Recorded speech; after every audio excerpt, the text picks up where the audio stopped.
i-welcome natin syempre isang Viva artist na kilalang kilala na rin ng ating mga kapatid dito sa TV5. Si Angela Muji. Magandang tanghali sa iyo, Angela. Hi, magandang gabi po, Nanay Christy and Romel po. Hello po, Angela. Hello po. Alam niyo po mga kapatid, naging matagumpay po itong Seducing Drake Palma sa Wattpad. Tapos nag-Viva One na rin ito, yung version nila.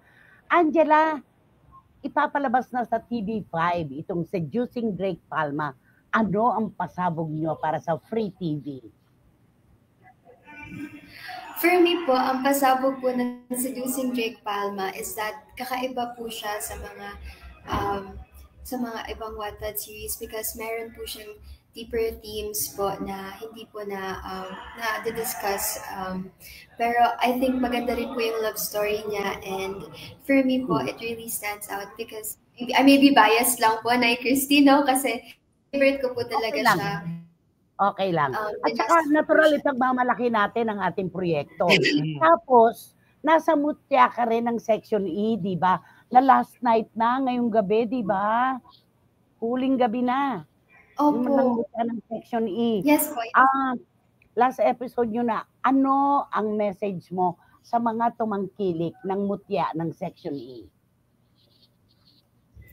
Hello po sa mga nanonood po at sumusuporta ng mutya ng Section E. Maraming salamat po. Hindi po mapapalabas po sa TV5 ang series na ito kung hindi po dahil sa suporta na rin at pagmamahal na ibinigay nyo. Kaya maraming salamat po sa inyo. Okay, Romel?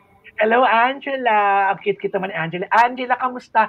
Kamustang paggawa mo dito sa Seducing? Kasi parang lumipat ka lang ng room kasi yung setting ng mutya ng Section E, same din sa nyo, di ba?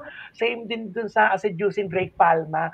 Ano ang pagkakaiba nung kasi yung atake kasi pareho kang estudyante sa mutya. Dito rin estudyante kasi. Ano ang bago dito? Sa mutya ng Section E po kasi, ang character ko po doon, si Rocky, more on sporty po siya and may pagka-tomboy-ish. Tapos si Alice naman po, complete opposite po siya. Very girly po siya, kikay and makulit, bubbly, ganun. For me po, ang main difference here is that si Rocky po, she's stronger, mas matapang po siya and willing to fight for the people she loves. And ganun din po si Alice, pero ibang paglalaban po yung kaya niyang ibigay po. Ayan. Romel, sila ni Robin ang pinag-prepare, di ba? Doon sa Vivarcada concert, sila yung talagang nagsusunod sa kanila. Rob Gel. Yan ang kanilang Rob Gel. Gaano kasarap kasama itong si Robin sa isang proyekto? Masaya pong kasama si Robin kasi good vibes lang po siya and nakakagaan po ng loob kapag kunyari medyo napapagod na po sa work. Tapos andyan po siya, yung energy niya po talaga, hindi na pupundi. So, lagi pong masaya and masarap po siyang kasama po, katrabaho po. Okay. Meron lang dito merong text si Boy si Karagay. Crush na crush ko si Robin as Drake Palma dahil tingin ko sa kanya, famous Korean actor dahil sa ganda ng mga mata niya. And si Angela, di rin pakakabog sa ganda at kaseksihan. Di ba, Angela, nag-beauty pageant ka? Sumali ka? Opo, before po, nung teenager pa po ako, nagpa-pageant po ako before. At may plano ka ba na bumalik pa? Ay, gusto ko man po, kaso hindi po ako binayayaan ng height Gusto ko po talaga ang pagpa-pageant. Kung matangkad lang po ako, hindi po ako titigil sa pagpa-pageant. Kaso nung nung teenager po ako, acceptable pa yung height ko. Ngayon po kasi yung height ko hindi na po siya pang pageant. Okay. Anak, sino muna si Angela Muji bago ka napasama sa showbiz, bago ka pumasok? Sino ka muna? Si Angela Muji ay isang babae mahilig sa anime, mahilig sa K-drama. Masiyahin siya kahit konti lang ang kanyang kaibigan. Sobrang close niya sa nanay at sa tatay niya. mahilig siya sa mga hayop, sa mga pusa at sa aso. Ay, Masiyahin mamahalin siya ka. kahit minsan. Oo. Taga saan kayo, Angela? Saan ka? Taga saan Taga kayo? Mandaluyong. Mandaluyong. Taga Mandaluyong. Malapit lang din Yan, dyan. malapit Diba? yan, Romel. Na meron akong tanong kay Angela. Angela, kamusta ang makikipagtrabaho mo sa dating sikat na matini idol ito na si Mark Anthony Fernandez. Tatay siya ni Robin dyan, di ba? Kamusta? Yes. Actually, ang saya po kasama ni Tito Steve. Tito Steve po tawag namin sa kanya kasi yun po yung name niya po sa sa series.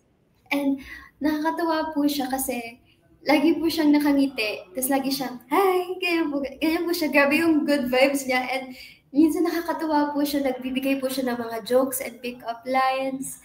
One time nga po, hindi ko po alam kung pwede ko sabihin. Pero sige, kwento ka na. Nagtitaping po kami. Tapos sabi ko, Tito Steve, ang ganda naman po ng bag niyo. Tapos sabi niya, ay, gusto mo? Sabi ko, ay, hindi po. Na-compliment ko lang po. Tapos sabi niya, hindi, kunin mo. Tinanggal niya po yung niya. Tinanggal niya po lahat ng gamit dun sa bag niya. Tapos binigay niya sa akin. Sabi niya, kunin mo. Sige ka, hindi kasi sikat pag di mo kinuha. Ay, ito na po. Sabi ko, ay, gusto ko sumikat. Alam mo, Romel, totoo yung kwento na yan ni Angela. Alam mo kung bakit? Si Mark, napakahirap batiin yung gamit. Kapag nagustuhan mo yung sapatos siya, huubarin niya yun. Talaga. Hindi siya maramot talaga. Si Mark. Oo. Alam mo, Angela, dahil sinabi mo na mahilig ka at mapagmahal ka sa pusa at sa mga pets, meron tayong pet market vlogger, si Tita Ace, mamahalin ka niya. Kasi syempre, lahat ng nagmamahal ng hayop, di ba, pinaniniwalaan natin, mas magiging mabait at mabuti sa kapwa-tao. Ayan, ako Tita Ace, may bago kang mamahalin. Si Angela Muji, di ba? Oh, di ba?